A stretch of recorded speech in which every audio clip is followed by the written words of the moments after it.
After my son died, my daughter-in-law abandoned our sick 4-year-old granddaughter and disappeared for 13 years. I cured my granddaughter and raised her myself, sacrificing everything. At 17, she launched a $4 million startup. Suddenly, her mother returned with a lawyer, demanding half. I panicked, and our lawyer whispered they could win, but my granddaughter smiled calmly and said, "I have a plan," and the revenge began. Before we continue, please subscribe to the channel and write in the comments what time it is, where you are now. Grandpa! They said yes. Kennedy burst through the front door, phone clutched in both hands. 4 million! I nearly dropped the wooden spoon into the gumbo. The roux had just reached that perfect copper color my mother taught me 50 years ago. But suddenly I couldn't remember if I'd added the onions yet. Who said yes to what? My voice came out steadier than I felt. The acquisition. Bright path. She was pacing now, couldn't stand still. The California company. They signed the contract. $4 million, Grandpa. 4 million. The spoon clattered against the pot's edge. I had to grip the counter. 4 million. For the app she had built on that ancient laptop, the one I'd bought refurbished for $200 when she was 14. The same laptop where she'd taught herself to code while I sat beside her, understanding nothing but bringing her snacks anyway. I couldn't finish the sentence. I know. She grabbed my arm, bouncing like she was 7 again, not 17. The lawyers finalized everything this afternoon. The money transfers next week. I turned off the stove and sat down hard in the kitchen chair. The same chair where I'd sat 13 years ago, reading the hospital bills. $87,000 for asthma treatments, midnight emergency room visits when her lips turned blue, the nebulizer treatments, the specialists, the medications whose names I still couldn't pronounce properly.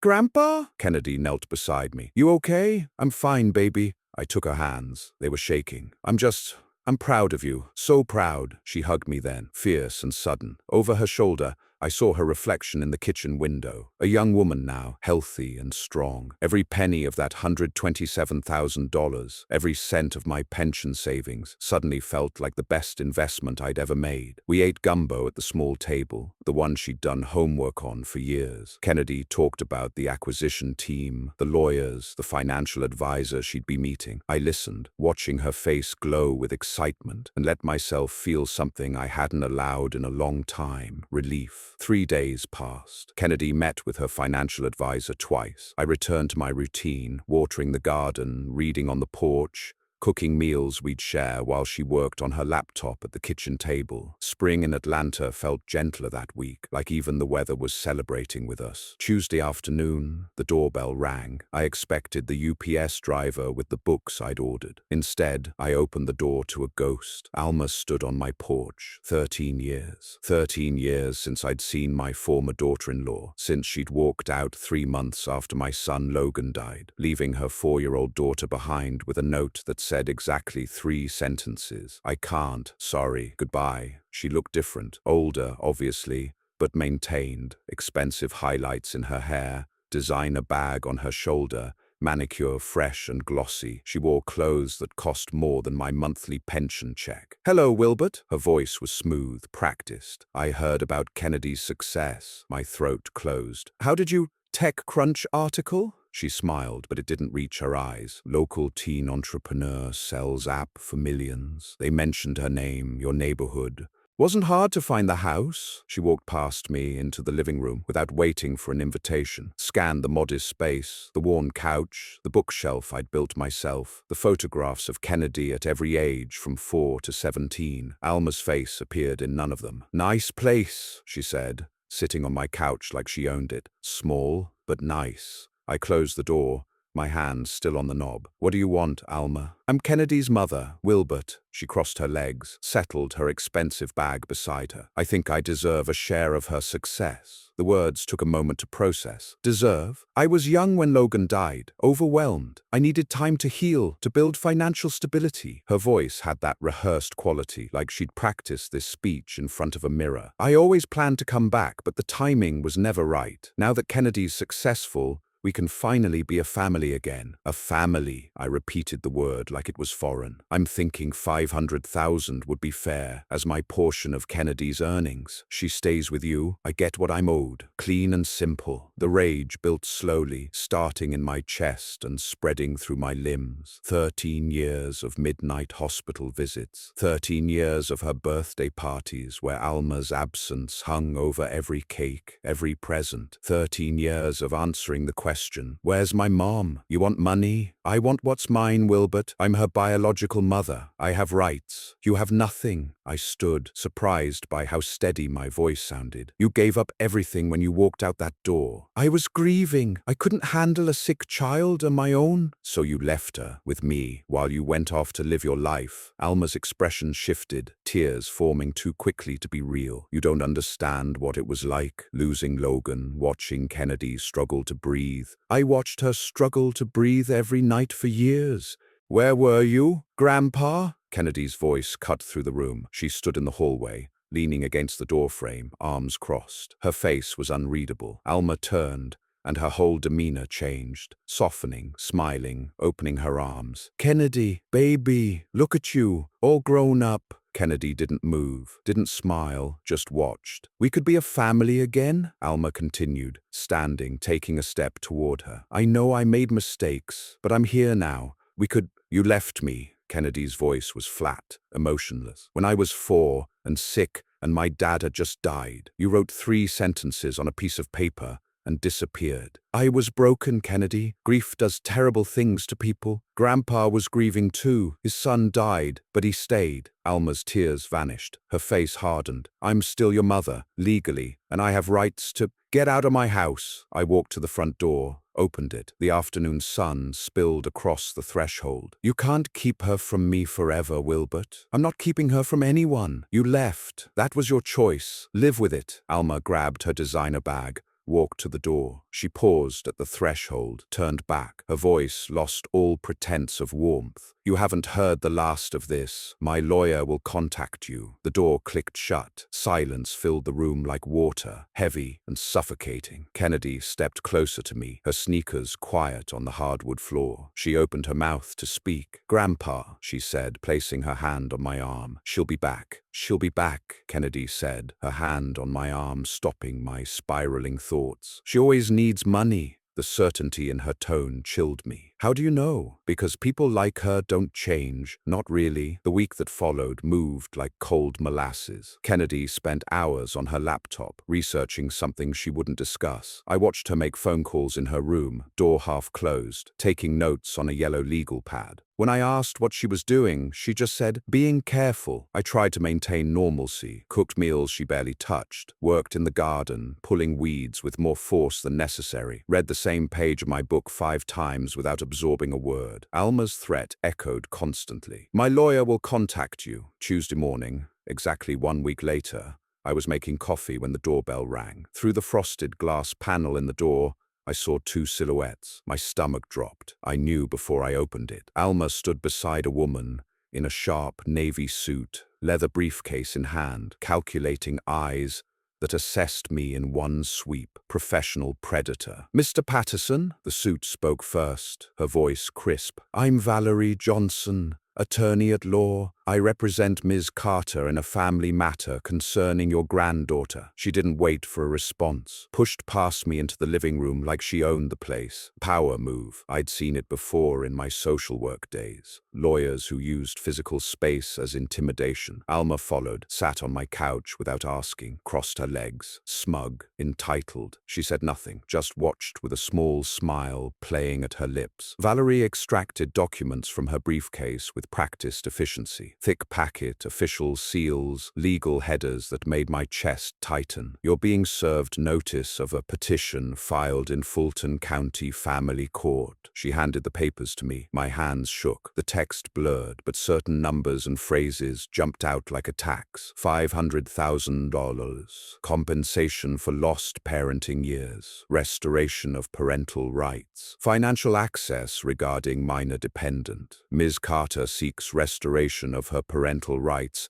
and access to financial decisions regarding her minor daughter, until Kennedy reaches legal majority. Valerie's voice had that lecturer quality, like she was explaining something to a child. Furthermore, Georgia statute clearly establishes that biological parental rights supersede informal guardianship arrangements. She paused. Let that sink in. You never formalized custody, Mr. Patterson. No court orders, no legal guardianship documentation. Legally speaking, Ms. Carter remains Kennedy's primary parent. The words hit like fists. She was right. 13 years of raising Kennedy, feeding her, clothing her, staying up through asthma attacks, paying medical bills that bankrupted me, and I'd never made it official, never went to court, never filed paperwork. I just did it because she was my granddaughter and she needed me. The room tilted. I sat down heavily in the chair opposite Alma, the summons crinkling in my trembling hand. Alma spoke for the first time, her voice dripping with false sweetness. I'm willing to be reasonable, Wilbert. 50-50 split. Kennedy stays with you. I get access to the finances. Easy solution. No need for a messy trial. We have 6 weeks until the hearing, Valerie added, snapping open her briefcase again to show me a calendar marked with a red circle. July 15th. But my client is open to settlement discussions. Could save everyone the trouble and expense of litigation. They thought they'd won. I could see it in their faces. Alma's satisfied smile,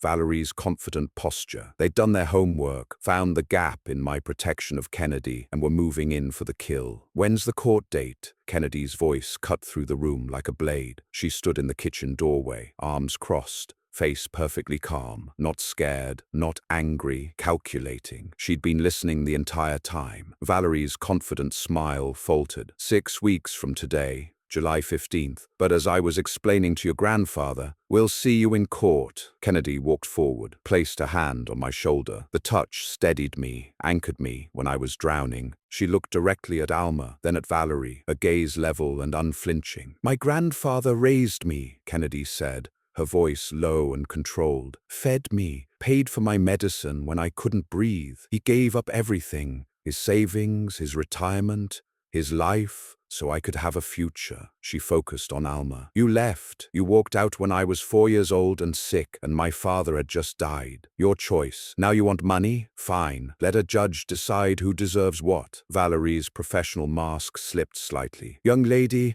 I don't think you understand the legal complexities here. Your mother has substantial grounds. I understand perfectly. Kennedy's eyes were ice. I'm 17. In 8 months I'll be 18. And this becomes legally irrelevant. But we won't wait. 6 weeks? That's enough time. Valerie and Alma exchanged glances. This wasn't how they'd expected this to go. A confused teenager and overwhelmed grandfather. That's what they'd prepared for. Not this. Valerie recovered quickly, snapping her briefcase shut. We'll see you in court then, Ms. Patterson. She stood, smoothing her suit. Alma followed, but at the door she turned back one last time. Kennedy, baby, you don't understand. I'm your mother. I deserve to be part of your life, part of your success. You deserve nothing. Kennedy's words were sharp, final. Absolutely nothing. They left. The door clicked shut. Silence filled the house again, but different this time. Charged, expectant. I stared at my granddaughter. When had she become this person? This strategist? Kennedy walked to the kitchen table where her laptop sat, opened it. The screen glowed with columns of text,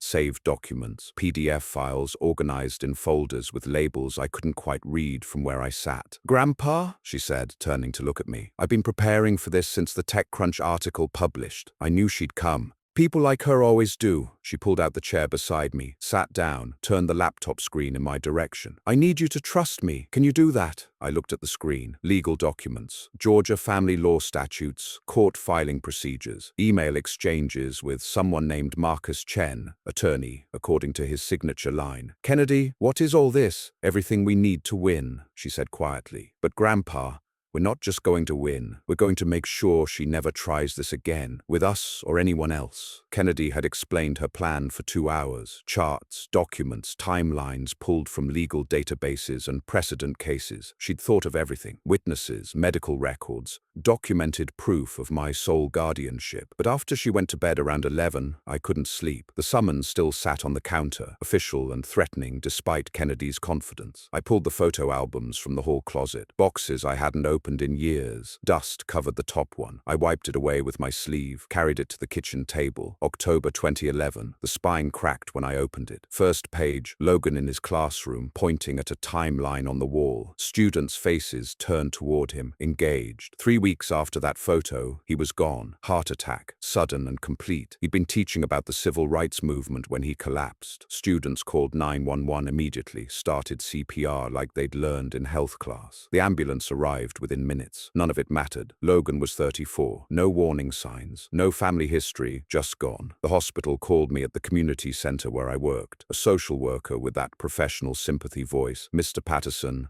I'm very sorry. Your son didn't suffer. How could she possibly know? I drove there anyway. Saw him on a gurney in the emergency bay, sheet pulled to his chin. Still looked like he was sleeping. I touched his hand, already cooling. Alma fell apart at the funeral. Couldn't stand without support. Kennedy, only 4 years old, kept asking when Daddy would wake up. I explained death the best I could to a 4-year-old. Used words like gone and not coming back. She didn't understand. How could she? I had to hold everything together. Had to be the strong one. Grief was a luxury nobody could afford. Not with Alma crumbling and Kennedy confused. 3 weeks after we buried Logan, Kennedy woke up gasping, couldn't catch her breath, face going pale. Alma stood frozen in the doorway, hands over her mouth. I carried Kennedy to the car, drove to the emergency room. Her little lips were turning blue by the time we arrived. They took her immediately. Severe asthma attack. Doctors stabilized her with oxygen and medications, ran tests. The diagnosis came from a pulmonologist. Chronic severe asthma, triggered by stress and environmental factors. She'd need daily medications, emergency inhalers, regular monitoring, possibly hospitalization during severe episodes. I sat in that hospital room listening to the costs pile up. Insurance would cover some, but the specialized medications weren't fully covered. First bill, $12,000 for 3 days. Insurance paid $4,000. I paid the rest from savings. Looking at Kennedy in that hospital bed, oxygen mask covering half her small face, I knew this was just the beginning. 3 weeks after Kennedy's diagnosis, I came home from grocery shopping. The house felt wrong immediately, too quiet. Kennedy was at the neighbors for the afternoon. I'd arranged childcare while I handled errands. "Alma?" I called out. Nothing. Found the note on the kitchen counter, weighted down by her coffee mug. 3 sentences in blue ink. "I can't do this. I'm sorry. Goodbye." I checked the bedroom. Closet half empty. Her jewelry box gone. I logged into our bank account online. She'd withdrawn $8,000 from our joint savings. Not everything.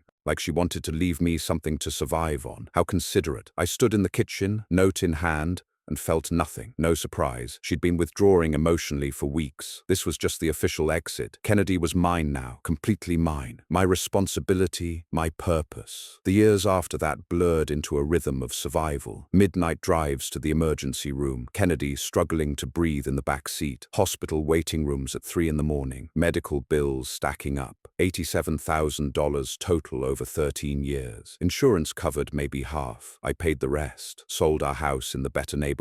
Bought this smaller place in West End. Stretched my retirement savings across every expense. Every dollar accounted for. Kennedy needed medicine, food, clothes, stability. I gave her everything I had. Taught her to cook. My mother's gumbo recipe. Cornbread from scratch, helped with homework every night at this same kitchen table, watched her grow from a scared little girl into a confident teenager. She discovered computers at 12, started learning programming at 14 through YouTube tutorials and free online courses. She'd sit at that old refurbished laptop for hours, teaching herself languages I didn't understand. Python, JavaScript, things that sounded more like snakes and coffee than computer code. I didn't grasp what she was doing, but I saw the focus, the determination. She tried small business ideas, selling handmade websites, digital art commissions, small earnings, but she was learning. Then at 15, she told me about BrightPath, an app to help kids like her, kids whose parents worked multiple jobs and couldn't afford tutors. I didn't fully understand the technology, but I understood the heart behind it. She wanted to help others the way I'd helped her. I supported her,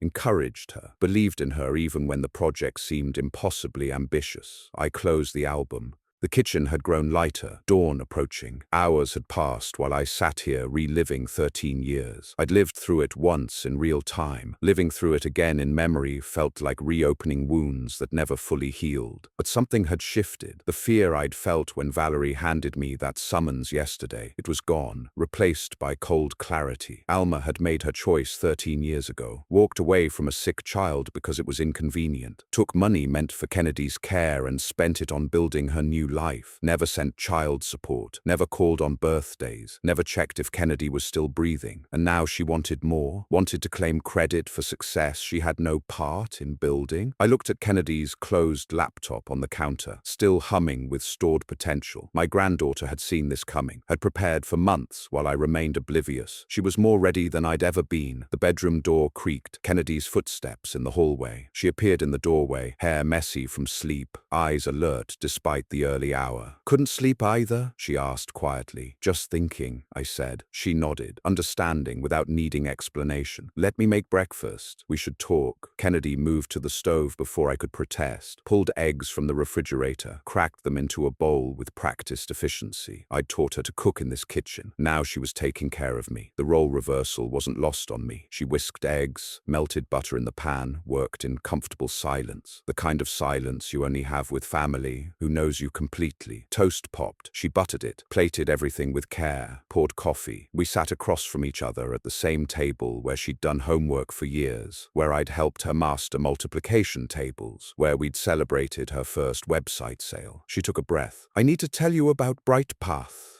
Not just what it is, why I built it." I wrapped my hands around the warm coffee mug and listened. "I was 13, Kennedy began, pushing scrambled eggs around her plate. "You were working 2 shifts at the community center to cover my medicine costs. I saw you skip lunch, wear the same 3 shirts on rotation, drive the car with broken air conditioning through Atlanta summers because repairs weren't in the budget." I started to protest, but she held up her hand. "I'm not criticizing, I'm explaining." She'd found freelance platforms online, Fiverr, Upwork, posted services, basic website design, $50 per site, taught herself HTML and CSS from YouTube tutorials. First client, a local barbershop needing a simple page. Took her a week of late nights, earned $50. Second client, a community organization needing a newsletter site, $75. Third client, a small catering business, another $75. After 2 months of this, she had $200. Came to me, held out the cash. "For groceries," she'd said. I'd refused. Pride, stubbornness. The money was hers. She'd insisted. "You gave me everything. Let me help." I took the money, used it for her medication instead of groceries. At 14, I started noticing patterns at school, Kennedy continued. She'd been in honors classes, surrounded by kids from different economic backgrounds. The white kids from North Atlanta, they had private tutors,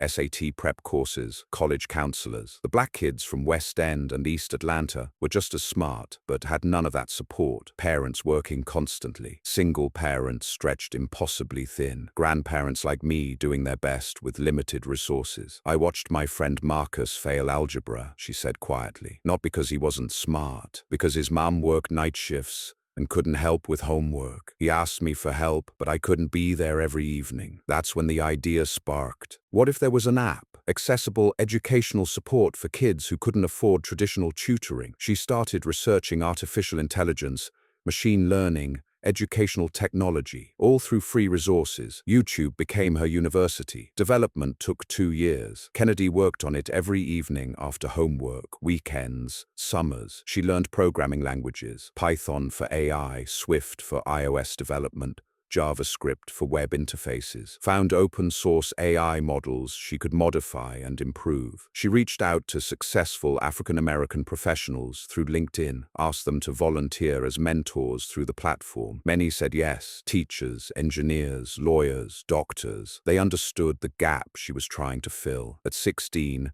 she launched a beta version in 3 local schools, free to students. Teachers could assign content. The AI personalized lessons based on each kid's learning style. Volunteer mentors did weekly video check-ins. It worked. Kids' grades improved. Parents wrote testimonials. Within 6 months, 5,000 users. Within a year, 50,000. Tech blogs noticed. Atlanta newspapers covered it. Local teen bridges educational divide with innovative app. That's when the acquisition offers started coming. March this year, I got the final offer, Kennedy said, meeting my eyes. $4 million. I was 17, hadn't even graduated yet. She'd consulted with lawyers, pro bono through a tech non-profit. They advised accepting. The company would scale BrightPath nationally, keep it free for students. She signed. Money hit her account in April. That's when I started preparing, she said. I knew Mom would come. Had to. She'd thought it through logically. Alma had abandoned her, yes, but Alma was still her biological mother. In Georgia, that meant legal rights, even after 13 years of absence. If Alma claimed she'd been depressed, traumatized by Logan's death, courts might sympathize. If she said she'd been building financial stability to return properly, judges might believe it. So I researched everything, Kennedy said. She'd found Georgia code regarding grandparents who raise abandoned children. She'd documented every expense I'd paid, found medical records showing only my signature, never Alma's, school records showing only my attendance at conferences. I tracked her too, Kennedy added quietly. She pulled out a notebook from her backpack, college ruled, filled with neat handwriting and printed screenshots. I found Mom's social media. She wasn't hiding. Las Vegas, new boyfriend, new life, posted photos at casinos, restaurants, vacation trips to Mexico. Never once mentioned having a daughter. She'd screenshot everything, documented dates. She had money for vacations, but not child support? Kennedy's voice stayed level, factual, pure strategy. I found her employment history through public records. She worked, had income, could have sent something, didn't. She turned pages. I have a list of witnesses. Dr. Hunter, he's treated me since I was 4. Only your signature on every form. Mrs. Ashford next door watched me after school when you worked late. She'll testify. More pages. Financial records showing your expenses. Medical bills with your payment history. School enrollment forms. Permission slips for field trips. Everything documented. She looked up at me, eyes sharp with intelligence I was still getting used to seeing. Grandpa, we're not going to defend against her attack. We're going to launch our own. I stared at my granddaughter. When had my sick little girl become this tactical thinker? What's the first move? I asked. Kennedy smiled slightly. We let her think she's winning. Kennedy scheduled the appointment for Thursday afternoon. I spent 2 days gathering every document I could find. Medical records stuffed in manila folders. School forms filed chronologically, receipts I'd kept in shoeboxes for 13 years, evidence of everything I'd paid, everything I'd done. We drove downtown through morning traffic, Kennedy navigating while I gripped the steering wheel. The law office occupied the 3rd floor of a modest professional building on Peachtree Street, not fancy, which suited our budget. The community center had recommended Derek Coleman, good lawyer, fair prices, understands families like yours. The receptionist, a middle-aged woman with kind eyes, smiled when we entered. Mr. Patterson, Mr. Coleman is expecting you. She offered coffee. I declined, too nervous. Kennedy accepted, calm as ever. Derek Coleman met us in a small conference room. Glass table, 4 chairs, law books lining shelves behind him. He was maybe 52, black man with gray threading his hair, wearing a sharp suit but carrying a comfortable demeanor. Shook my hand firmly, then Kennedy's. Tell me everything, he said, settling into his chair across from us. I started talking. Words tumbled out faster than I intended. Logan's death, Kennedy's illness, Alma's abandonment, 13 years of raising my granddaughter alone, the $4 million, Alma's return with her demands, and that aggressive lawyer. I pushed the folder across the table. My evidence, my life reduced to paper. Derek opened it methodically, flipped through pages, took notes on a legal pad. His expression shifted from neutral to concerned as he read. Kennedy sat beside me, silent, watching. I noticed she was studying Derek's reactions like she was reading a book, cataloging every micro-expression. Finally, Derek closed the folder, removed his reading glasses, rubbed the bridge of his nose. Not a good sign. Mr. Patterson, he began carefully, Georgia family law heavily favors biological parents. Even after prolonged absence, he explained the statutes in detail. Without formal termination of parental rights, which I'd never pursued because I didn't think I needed to, Alma remained Kennedy's legal mother. She could argue depression following her husband's death. Courts often accepted mental health as a mitigating factor for abandonment. She could claim she'd been building financial stability, planning to return when ready. Intent matters in these cases, Derek said, and judges generally want to believe parents have good intentions, especially especially mothers. My stomach dropped. What about my evidence? I gestured weakly at the folder. It helps, Derek said. Medical records showing you as sole caregiver, financial documents proving your expenses, but he paused. Ms. Carter's lawyer will argue you never sought formal custody because there was no real dispute. She'll say you were helping family temporarily while she recovered from trauma. That's not true. I know. But it's a credible argument legally. Kennedy spoke for the first time since we'd sat down. What are our chances? Derek looked at her, then at me. His expression said everything before his words did. Honestly, 60-40 in their favor, maybe worse. The words hit like physical blows. I felt color drain from my face. 13 years, $127,000. Countless nights staying up with a sick child. Homework help, life lessons, teaching her to cook, to be strong, to be good. And legally, it might not matter. The court could grant Ms. Carter partial access to Kennedy's finances until she turns 18, Derek continued. Not full control, but enough to make significant decisions about investments, expenditures. They might also order reconciliation counseling, supervise visits to rebuild the relationship. No, the word escaped before I could stop it. Derek's expression softened with sympathy. Mr. Patterson, I understand this is difficult. You asked for honesty, and I'm giving it to you. He gestured at the documents. We'll fight. We'll present everything. But I need you to understand, even with solid evidence, they could win. The law favors mothers, especially when they claim remorse and desire for relationship. Mr. Coleman? Kennedy's voice cut through my spiraling thoughts. What if my mother publicly admitted something damaging to her case? Derek looked surprised. Such as the real reason she left, not depression or grief, choice. Kennedy leaned forward slightly. If she admitted she abandoned me because she wasn't ready for motherhood and walked away deliberately, would that change the case? Derek considered this carefully, substantially. If she admitted abandonment was voluntary choice rather than mental health crisis, it would undermine her entire legal argument. He paused. But getting someone to admit that publicly, especially when they have legal representation advising them, it's possible, Kennedy said. Her voice carried that calm certainty I was learning to recognize. People reveal truth when they feel safe and superior. Derek studied her with new interest. You've thought about this? Since March? Silence filled the conference room. Derek glanced at me, then back to Kennedy. Recording conversations in Georgia requires one-party consent, he said slowly. If you're part of the conversation, you can legally record it without informing the other party. I know, Kennedy said. I researched that statute too. Derek leaned back in his chair, reassessing the young woman across from him. What exactly are you thinking? Kennedy's face remained expressionless. My mother is greedy and overconfident. She thinks she's already won. If I appear weak and naive, she'll reveal her true motivations. You want to meet with her? Derek frowned. Alone? At a public place? Cafe or restaurant? I'll tell her I want to give her a chance, that I'm confused and need maternal guidance. Kennedy's tone stayed level, factual. She'll see an opportunity. She'll talk about our future together and how she can help manage my money. And eventually she'll slip.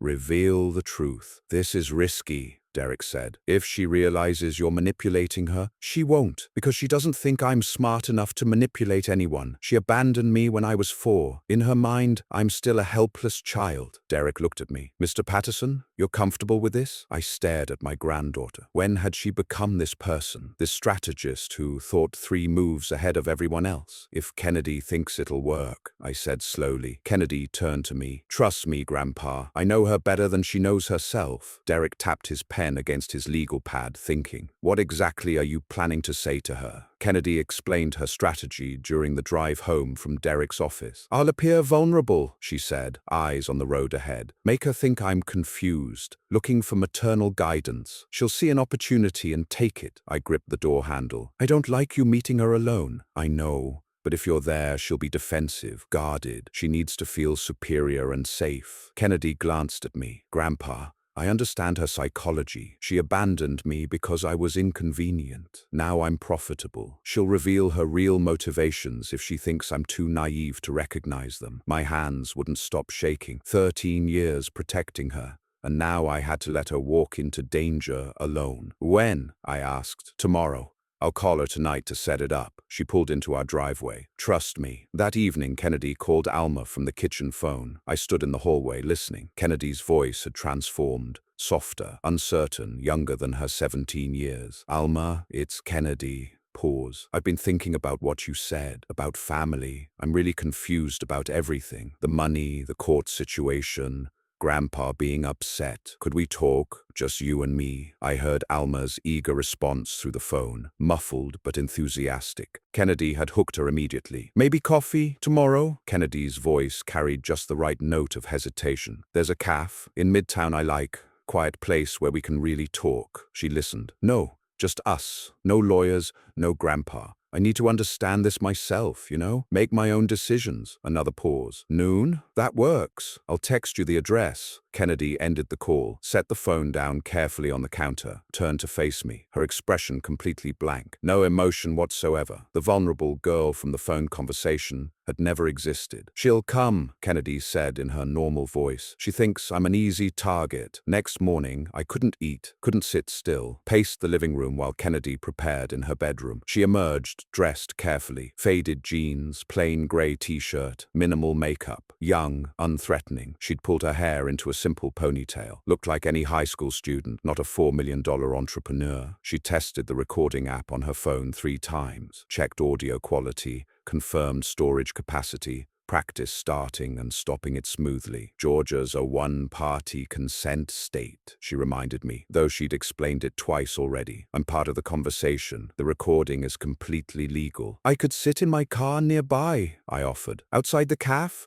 Just in case something… No, Kennedy's voice was firm. If she sees you, even at a distance, she'll be cautious. This works only if she feels completely in control of the situation. She picked up her purse, checked that her phone fit properly in the side pocket where she could access it easily. I'll text you when I'm done. Should be an hour, maybe less. She kissed my cheek quickly. Don't worry, Grandpa. I've got this. Then she was gone, and I was left alone with my fear. Kennedy told me everything later that evening, sitting at the kitchen table. I'm reconstructing it as she described. The cafe was small, midtown location, lunch crowd moderate but not overwhelming. Kennedy arrived 15 minutes early, chose a corner table with her back to the wall where she could see the entrance clearly, ordered tea she wouldn't drink, phone in purse, recording app activated and running. Alma arrived 10 minutes late, power move, establishing dominance from the start. She wore designer clothes, silk blouse, expensive leather handbag, gold jewelry, statement outfit saying, "Look how successful I am now." Kennedy stood to greet her, let Alma pull her into an awkward embrace from a stranger claiming to be family. "You look so grown up," Alma said, settling into her chair across from Kennedy. "Beautiful." She ordered expensive coffee, extra shot of espresso, asked surface questions. How was school? Any college plans yet? What was she doing with the money currently? Kennedy answered simply, playing uncertain. "I don't really know what to do with it all. It's overwhelming, honestly." Alma's eyes gleamed with opportunity. "That's exactly why you need guidance. A mother's guidance." Alma launched into her prepared vision. They could invest the money together. She had connections in Las Vegas, opportunities in real estate that could double the return within 2 years. They could get an apartment together, maybe in Buckhead or Virginia Highland. Nice neighborhood, fresh start. "We could finally be a real family," Alma said, reaching across the table to touch Kennedy's hand. "Make up for lost time."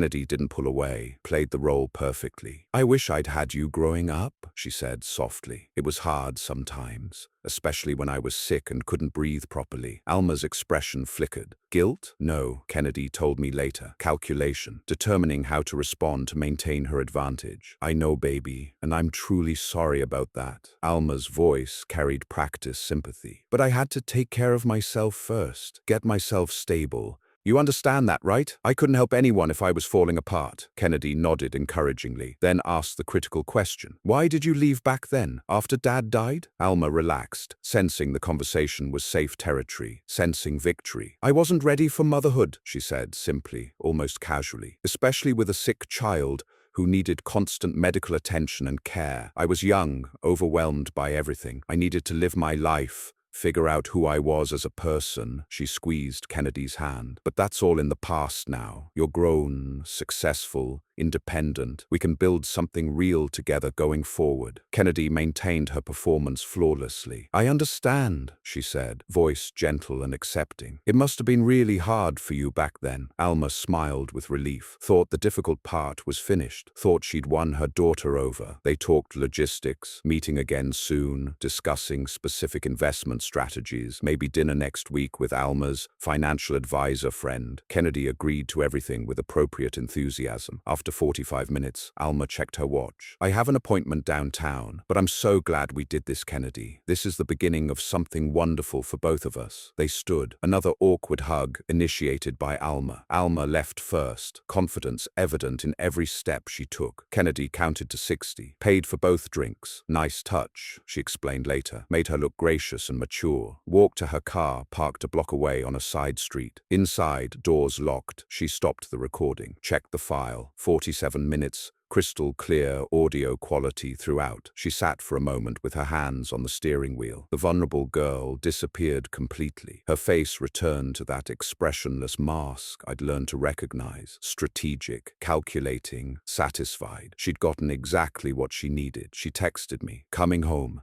Successful. Then she started the car and drove. For a week, we stayed silent. Kennedy maintained her performance perfectly. Texted Alma about thinking over our conversation. Sent messages about being confused and wanting guidance. She played the naive daughter flawlessly. Alma responded with increasing confidence, talking about our future and investment opportunities. Kennedy showed me the messages, made my skin crawl, the manipulation, the predatory certainty. But Kennedy insisted, let her get comfortable, let her think she's already won. Then Tuesday morning arrived. I opened the front door to grab the newspaper and froze. There, above the fold on the Atlanta Journal-Constitution, mother fights for right to see millionaire daughter. I carried the paper inside with shaking hands, spread it across the kitchen table. The article consumed half the local section. Large photo of Alma looking maternal and sorrowful. Smaller photo of Kennedy pulled from some online article. I read every word. Rage built with each sentence. Alma's quotes painted her as a grieving widow who'd needed time to recover from her husband's death. I always planned to return to my daughter, she told the reporter. I was building financial stability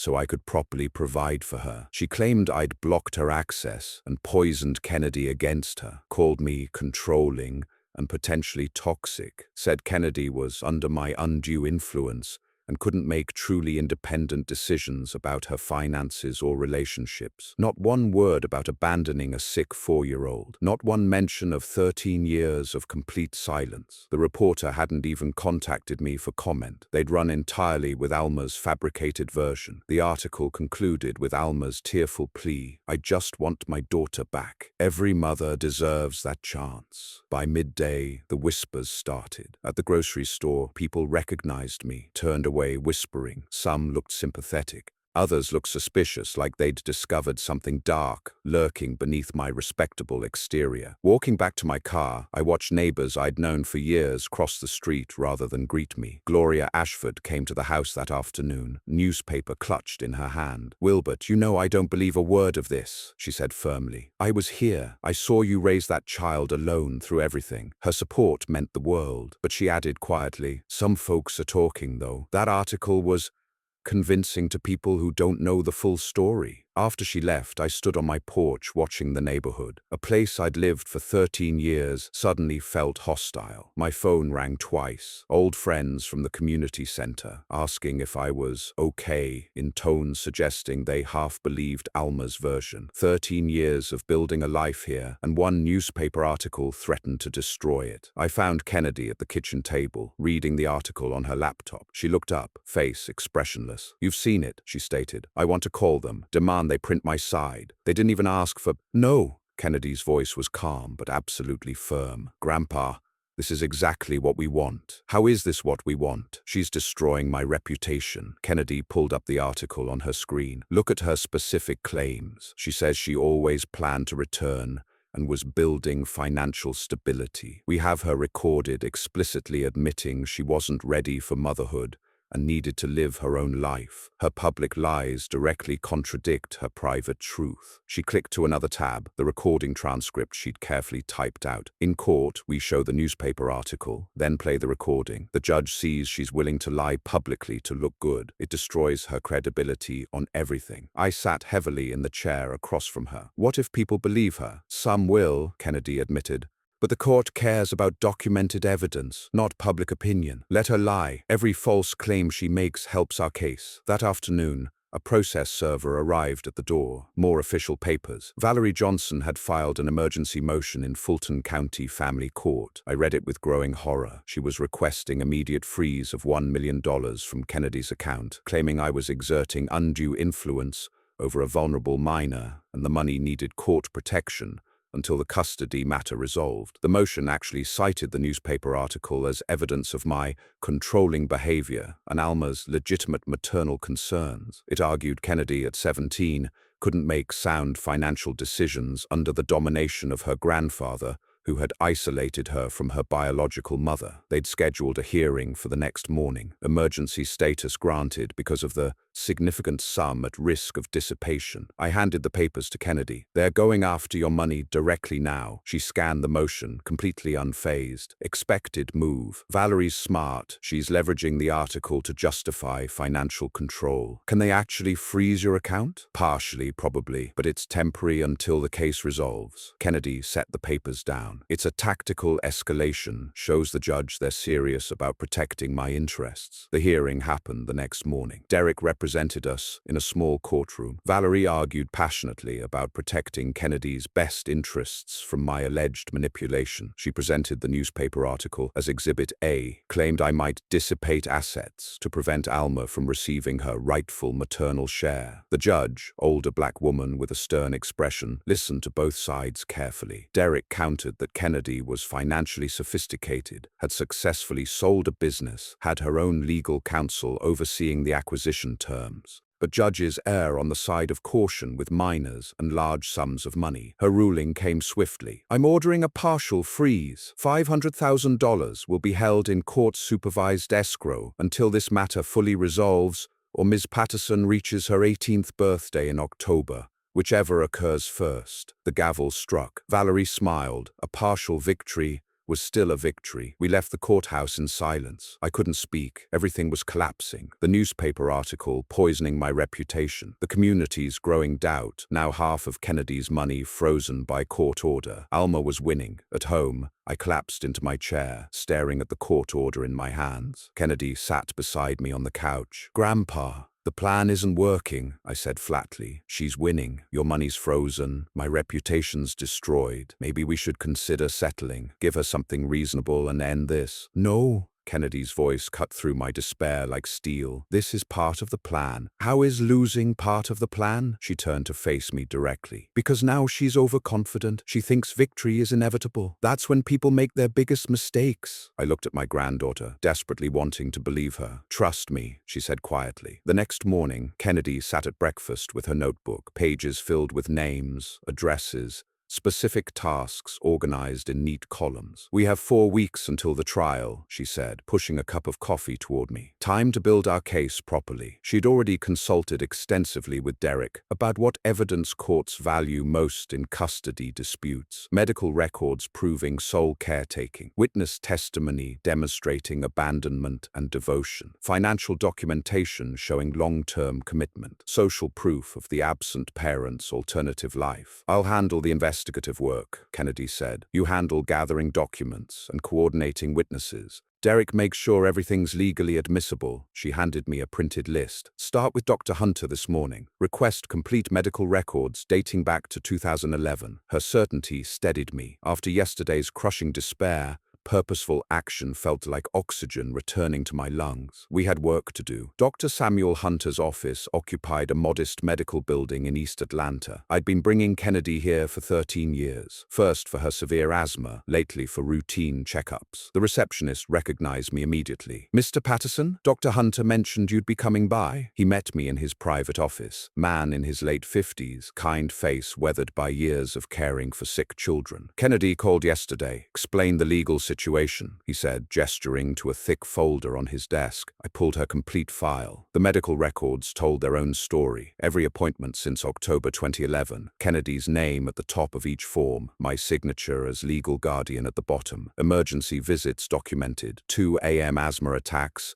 pneumonia scares, severe allergic reactions, routine checkups logged, annual physicals, specialist consultations for pulmonary function. 13 years of documentation, not one single maternal signature anywhere. "Her mother never attended appointments?" Dr. Hunter asked, though he clearly knew the answer from reviewing the records. "Once," I said, "the very first visit after my son died. Then never again." He nodded slowly. "I'll testify to that. The medical record speaks for itself. Consistent sole caretaking by you for the entire duration of her childhood illness. Gloria Ashford lived 3 houses down from us, had lived on our street for 40 years, knew everyone, witnessed everything. She'd baked Kennedy cookies when she was small, watched her grow from sick child to successful young woman. Now 73, she welcomed me into her living room crowded with photos of her own grandchildren. "That newspaper article made my blood boil," she said before I could explain my visit. "I saw what you did for that child. Everyone on this street did." She remembered details I'd nearly forgotten. The night Alma left, Gloria, an insomniac, had watched from her window as Alma loaded suitcases into a car at midnight. "Sneaking away like a thief," she said bitterly. My midnight drives to the emergency room. Gloria had seen me carry Kennedy to the car. Child struggling to breathe, oxygen levels dangerously low. "You worked yourself to complete exhaustion," she recalled. 2 jobs, wasn't it? Community center days, weekend security shifts at Lenox Mall. I'd almost forgotten the security job. Lasted 2 years until Kennedy's medical costs finally stabilized and I could survive on my pension alone. "I'll testify," Gloria said firmly. "That judge needs to hear the truth from someone who witnessed it all firsthand." I worried about her. Public speaking,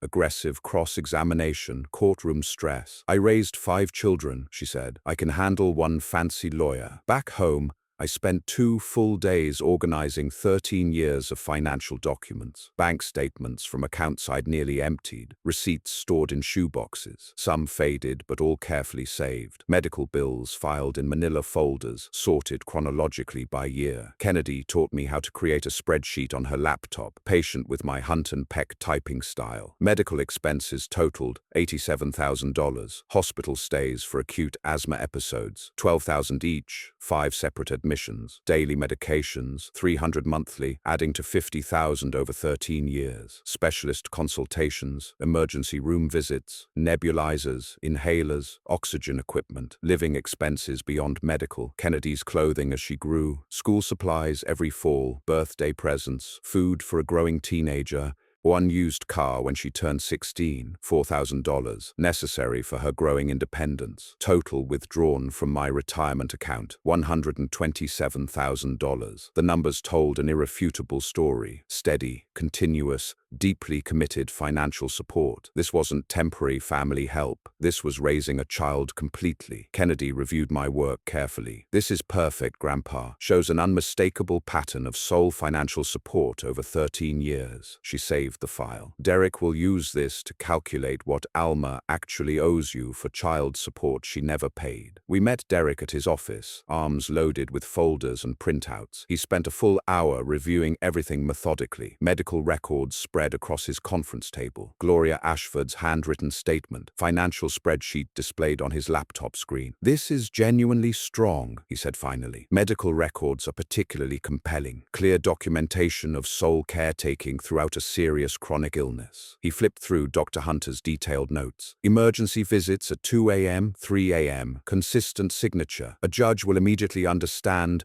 what that level of commitment means." He read Gloria's statement carefully. "Neighbor testimony carries weight. She's highly credible. 40-year resident, no financial stake in the outcome, simply testifying to what she witnessed." The financial documents earned an approving nod. "Demonstrate sustained, significant investment, not just monetary, time, energy, complete life restructuring around this child's needs." But then he leaned back in his chair, tapping his pen against the desk, his signature thinking gesture I'd learned to recognize. "Here's our remaining problem. Alma's lawyer will acknowledge you're a devoted grandfather. Absolutely. But that doesn't legally prove she abandoned maliciously. She'll still claim trauma, clinical depression, sincere intent to eventually return when stable. Kennedy leaned forward. What if someone testified she explicitly rejected motherhood, that she openly expressed relief at being free from parenting responsibilities? Derek looked at her sharply. That would be absolutely devastating to her case. Do you know such a person? I'm working on it, Kennedy said. That afternoon she made calls from her bedroom, door closed, voice muffled through the walls. I didn't ask questions. That evening she told me, I hired a private investigator today. She showed me the signed contract, $3,000, payable from her unfrozen funds. The investigator, Marcus Webb, operated from Las Vegas and specialized in background investigations and witness location. Kennedy had provided Alma's complete details, confirmed dates in Vegas, known employers from public records, previous addresses. He's searching for 3 specific things, Kennedy explained. Employment history proving she had steady income but never sent child support. Relationship history showing she built an entirely new life without ever mentioning having a daughter. And most importantly, people who actually heard her discuss abandoning me. The detective called 3 days later. Kennedy put him on speakerphone so I could hear. I located her employment records. Marcus Webb's voice came through clearly. She worked at 4 different casinos between 2012 and 2024. Stable employment throughout, decent income, no documented financial hardship that would prevent child support payments. And, Kennedy prompted, I found her ex-boyfriend, Rick Chambers. They cohabitated from 2015 to 2019. He's willing to talk on record. Pause for effect. Says she told him multiple times, his exact words,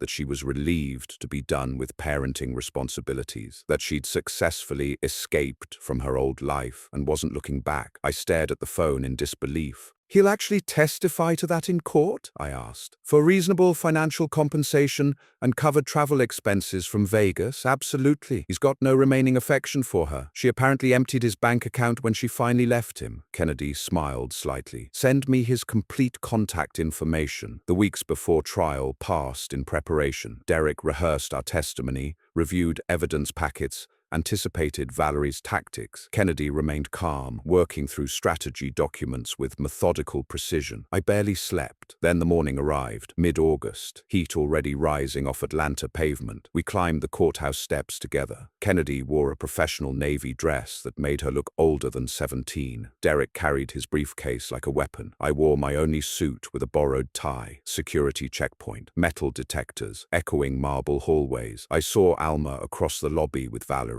Both dressed expensively, both radiating confidence. Alma met my eyes briefly, smiled, like she'd already won. We entered courtroom 5B. Wood paneling reached toward a high ceiling. Georgia State seal hung above the bench. The gallery was filling. Mrs. Ashford sat behind us for support. Other faces I didn't recognize. The court clerk's voice rang out, "All rise." Judge Marcus Stone entered. Black man, maybe 60, with a stern face that gave nothing away. He sat, arranged papers on his bench. "Proceed, counsel." Valerie Johnson stood, smoothed her expensive suit, approached the bench with practiced confidence. "Your Honor, this case is fundamentally about a mother's love, lost to tragedy, and a grandfather's well-meaning but ultimately harmful overreach." She painted her picture with broad emotional strokes. Alma as grieving widow, traumatized by sudden loss, unable to function. She made the agonizing decision to step back temporarily, Valerie said. The word temporarily hung in the air like smoke.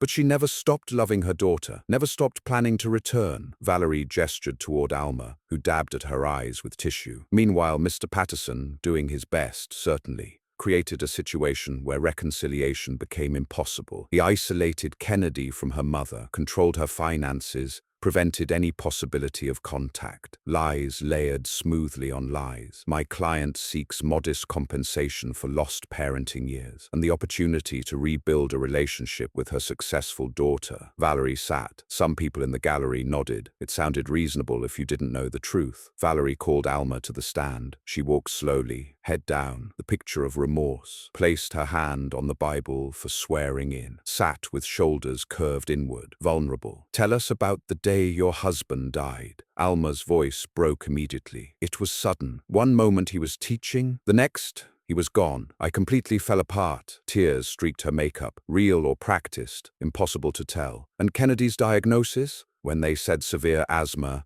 needed constant care, expensive treatment. Alma covered her face with both hands. I couldn't handle it. I was drowning. I made the worst decision of my life. I left. She looked up, directly at Judge Stone. But I never stopped thinking about her, never stopped wanting to come back. The judge's face remained impassive. Why didn't you return sooner? I was ashamed. I was building financial stability. I thought I needed to be successful before I could face her again. She turned toward Kennedy. Baby, I'm so sorry. Kennedy's expression didn't change, but I felt her hand find mine under the table. Squeeze once. Steady. Some people in the gallery were crying. The performance was working. Derek stood. No emotion, just facts. Your Honor, I'd like to present medical records for Kennedy Patterson covering October 2011 through present. He distributed copies. 13 years of documentation. Every appointment, every emergency visit, every prescription, signed by Wilbert Patterson as guardian. Not one maternal signature exists. Dr. Hunter took the stand next, testified calmly about midnight emergency visits, Wilbert arriving alone with a gasping child. In 13 years of treating Kennedy, I met her mother exactly once, the first visit after her father died. Never again. Financial documents came next. The spreadsheet appeared on the courtroom screen. $87,000 in medical expenses, $40,000 in living costs, total $127,000 from Mr. Patterson's retirement savings over 13 years. Gloria Ashford, elderly but clear-voiced, testified after that. I watched Alma pack her car at midnight and leave. I watched Wilbert carry that sick child to the hospital at 2 in the morning, night after night. I watched him work himself to exhaustion, raising her alone. Each witness, each document, each number, dismantling Alma's story piece by careful piece. Valerie cross-examined, but the facts were incontrovertible. Wilbert was there. Alma wasn't. Your Honor, Derek said, I'd like to present audio evidence. He set up a small speaker system. This recording captures a conversation between Kennedy Patterson and Alma Carter in a public cafe. Ms. Patterson recorded it with her own knowledge. Under Georgia law, one-party consent makes this fully admissible. Valerie jumped up. Objection! This is overruled, Judge Stone said flatly. I'll hear it. Derek pressed play. Alma's voice filled the courtroom. Clear, confident, utterly damning. I wasn't ready for motherhood, especially with a sick child who needed constant attention. I needed to live my life, figure out who I was. But that's all in the past. You're grown now, successful. We can build something together. Complete silence in the courtroom. Shocked, absolute silence. This woman who'd just testified about always wanting to return and thinking constantly about her daughter. Here was her true voice. I wasn't ready for motherhood. Needed to live my life. The contrast was devastating. Alma's face went white. Valerie stood speechless. That recording contradicts your earlier testimony, Ms. Carter, Judge Stone observed quietly. Alma opened her mouth. Nothing came out. Derek called Rick Chambers next. Man in his 40s, uncomfortable in a suit, clearly nervous but determined. Mr. Chambers, how did you know Alma Carter? We dated, lived together 4 years, 2015 to 2019, in Las Vegas. Did she ever mention having a daughter? No, never once in 4 years. Did she ever express any desire to return to Atlanta? No, she liked Vegas, said she'd escaped her old life, and was happy about it. Did she ever express remorse about leaving her child? Rick shook his head. She told me multiple times she was relieved to be done with parenting responsibilities. Said it just wasn't for her. Alma stared at him, utterly betrayed. Valerie's cross-examination was weak, desperate. The facts were irrefutable. Derek's closing statement was surgical precision. He displayed the newspaper article on the screen, Alma's interview from weeks ago. Here, Ms. Carter claims she always planned to return, but her recorded words, I needed to live my life. Here she claims a toxic grandfather prevented contact, but medical records prove she never tried, not once in 13 years. He turned to face Judge Stone directly. Your Honor, this isn't a remorseful mother seeking reconciliation. This is an opportunist who saw $4 million and decided to claim it. She abandoned a sick 4-year-old child, spent 13 years building a new life without her, and returned only when there was money. Judge Stone looked at Alma. His expression was unreadable, but his eyes were hard. We'll recess for deliberation.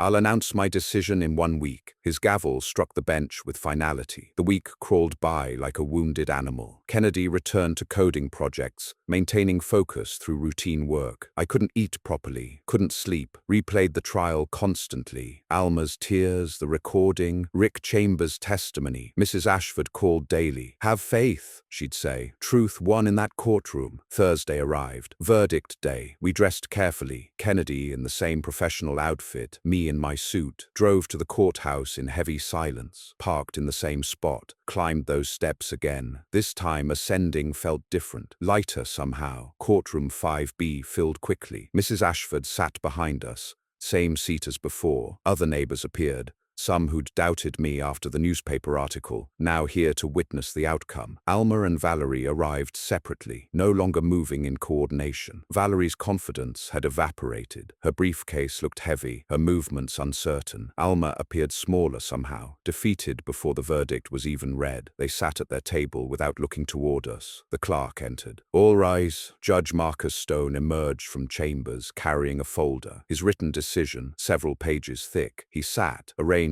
papers carefully, took his time. The silence was crushing. Kennedy sat perfectly still beside me. Her hand found mine again. Squeezed once. I squeezed back. Judge Stone looked up. I've reviewed all evidence, testimony, and applicable Georgia family law. I'm prepared to issue my ruling. His voice was measured, authoritative. Ms. Carter's petition for restoration of parental rights is denied in its entirety. Alma's sharp intake of breath was audible across the courtroom. Furthermore, her claim for financial compensation in the amount of $500,000 is dismissed as completely without merit. Valerie's pen stopped moving on her legal pad. The judge continued methodically, demolishing Alma's case piece by piece. The evidence demonstrates that Ms. Carter voluntarily abandoned her 4-year-old daughter in October 2011, 3 weeks after her husband's death. Medical records confirm Mr. Patterson provided sole care for 13 years. Every doctor visit, every emergency room trip, every prescription filled. He looked directly at Alma. Ms. Carter's testimony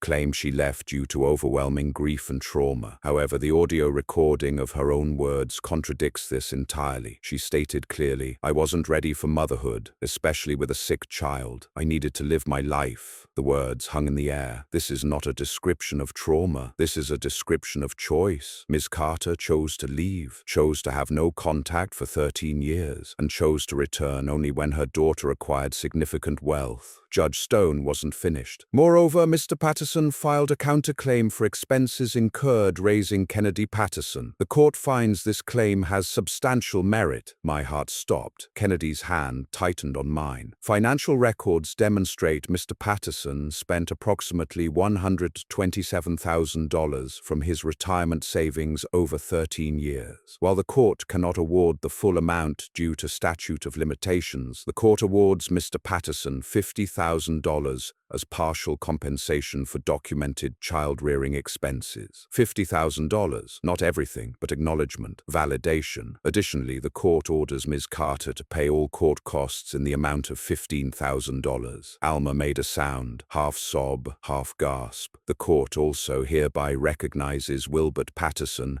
as Kennedy Patterson's legal guardian until her 18th birthday this October, at which point guardianship naturally terminates. He signed a document with deliberate strokes. Finally, the $500,000 frozen during these proceedings is immediately released to Kennedy Patterson's account. Ms. Carter is permanently enjoined from making any future claims on Kennedy Patterson's finances or assets. Judge Stone set down his pen. What came next wasn't legal language anymore. It was human judgment. Ms. Carter, I want to be absolutely clear about my reasoning. He looked at her directly. She couldn't meet his eyes. You abandoned a sick 4-year-old child at the most vulnerable moment of her life. Your husband had just died. Your daughter needed you most, and you left. His voice remained level, but the words cut like razors. You had no contact with her for 13 years. No birthday cards. No Christmas calls, no child support payments, nothing. He gestured toward the evidence still displayed. Meanwhile, Mr. Patterson, your former father-in-law, gave up his retirement savings, his comfortable life, his plans for the future to raise your daughter. He paid for her medicine. He stayed awake through asthma attacks, He worked multiple jobs. He was present. Judge Stone leaned forward slightly. You returned only when Kennedy became successful, only when there was money to claim. This isn't motherhood. This is opportunism. This is greed masquerading as maternal love. Alma was crying now. Real tears, genuine humiliation. This court has no tolerance for parents who abandon children and return only when financially convenient. Your claims are denied. You owe Mr. Patterson money, not the reverse. Case dismissed. The gavel struck. Final, absolute justice. The courtroom erupted in quiet conversation. Valerie gathered her materials quickly, avoided everyone's eyes, left without a word. Alma sat frozen at her table. Eventually she stood, walked toward the exit alone. As she passed our table, she looked at Kennedy once, opened her mouth. Kennedy's expression didn't change. Alma kept walking. Gone. Mrs. Ashford reached across the barrier, grabbed my shoulder. Justice, she said simply. Other neighbors approached, offering congratulations. Derek shook my hand firmly. Strong case. Stronger granddaughter. He nodded to Kennedy. You built this victory. Kennedy smiled slightly. You executed it perfectly. We gathered our things, left the courtroom. The hallway felt different, lighter, brighter somehow. We descended the courthouse steps into late August afternoon. The heat had broken slightly. Autumn approaching. Kennedy stopped on the bottom step, turned to me. Grandpa, yeah, thank you for everything. I felt emotion rising but kept it controlled. You saved us. You made the plan. You gathered the evidence. No, Kennedy shook her head. You saved me 13 years ago when you could have walked away, when it would have been easier to let the state handle it. You chose me. You gave up everything. She smiled. I just returned the favor. I pulled her into a hug, brief, tight. When we separated, Mrs. Ashford was waiting with her own embrace. Other well-wishers congratulated us, voices blending together. Eventually the crowd dispersed. Kennedy and I walked toward our car, then past it, decided without speaking to walk home instead. Through the West End neighborhood we'd called home for 13 years. Streets we'd walked together countless times. The August sun was setting, painting everything golden. We walked side by side, granddaughter and grandfather, family. We'd won more than a court case. We'd proven that devotion matters, that showing up matters, that love isn't biology, it's presence, it's sacrifice. It's 13 years of staying when someone else left. We turned onto our street, home ahead, our victory. If you like this story, please like this video, subscribe to the channel, and share your impressions of this story in the comments. To listen to the next story, click on the box on the left. Thank you for watching.